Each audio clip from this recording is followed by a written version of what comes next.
I don't know if this is good or not. What? King Parsons King and Parsons and Porkchop Cash? Porkchop Cash cutting a promo. This was fucking awesome. King Parsons. Well, first off, Porkchop Cash, I'm almost positive was Kimbo Slice. It's hard to argue. I cannot verify that it's not actually the same guy.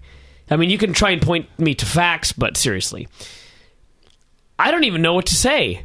I don't either. They did an awesome, a happy, upbeat Porkchop Cash, wacky promo. Parsons was talking about how when Chop had called him and asked him to watch his back, he came smoking to the Carolinas. They found themselves in a tag title match, and next thing you know, they were tag team champions. And he was happy with that. He was happy with that. That's great.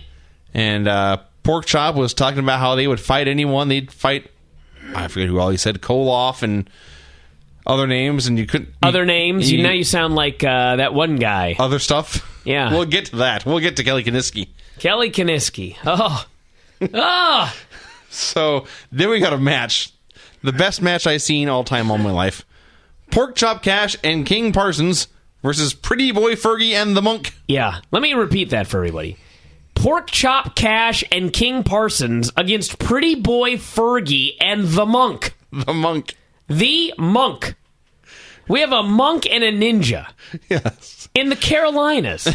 In 1982. And a pretty boy and a pork chop. And a king. Wow. Yes. This is why wrestling people fell in love back in the day. Yeah. So you had King Parsons, he did not have the he had your basic short afro here. He didn't have whatever you would call that crazy haircut he had in World Class, but he was dressed in green. Primary colors, everyone. Greens, yellows, blues, and blacks is all everyone had. Is black a primary color? For today it will be. I see. Except Porkchop. Porkchop, everyone, was wearing wrestling boots and knee pads. You can't even call them jorts. No. He was wearing Daisy Dukes. They were cut off jean shorts that were both way too short and way too tight. Yeah. His gut was hanging out over the top. He was fatter than Kimbo, that's for sure. So maybe you squeezed Kimbo into those shorts, maybe his gut would spill over as well. They were awfully tight. Those were I don't know what those were.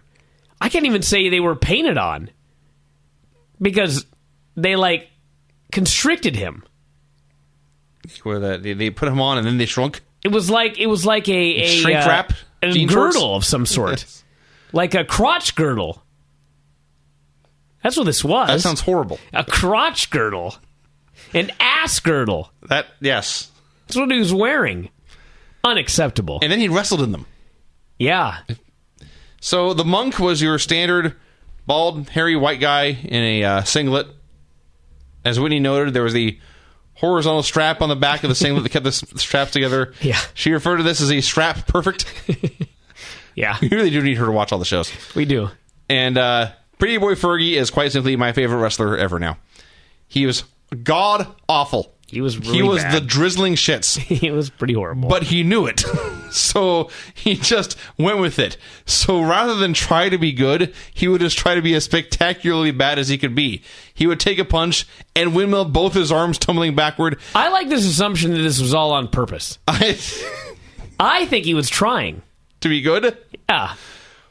All I know is that at one point, Porkchop whipped him into the corner so that Iceman could hit an elbow or a knee or something. So he whips him from the ropes across the ring. Prettyboy Fergie could not stop himself. He couldn't even slow down. Yeah. But he was aware of his fate and how unfair and cruel life was. And so as he ran across the ring, he screamed, "Oh no!" Against Kelly Kiniski, Mike Rotundo, and Mike Davis. Into the left hand. Yep. And then he got punched. Oh, how I laughed. Yeah. Was this a match where the hot tag was made and the guy yelled, "Jesus Christ!" Yes. Pretty well. This is the match that had about 14 hot tags, but in 5 minutes.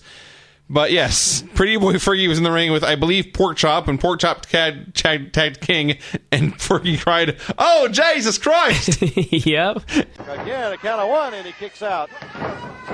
Oh, Jesus Christ! Mounting over the top rope. And so they beat him up for a bit. This is also the match where one of Porkchop's many comebacks was to hit about 4 punches in a row, then an arm drag and an arm bar and sit there. Yeah. So they had this, it was god-awful. Parsons finally hit a pair of drop kicks in a small package to pin, I believe, Fergie. So At which point, Porkchop hit the ring to make sure Yes. that the Monk could not break it up by doing a leaping, diving headbutt to a vertical man. Yes, he ran up to him. He got him. They ran towards each other. The Monk stopped. Porkchop leapt into the air. He landed on his feet with his hands at his sides and his head leaning forward to bonk into the Monk's head. Yep, he got him. 5 stars.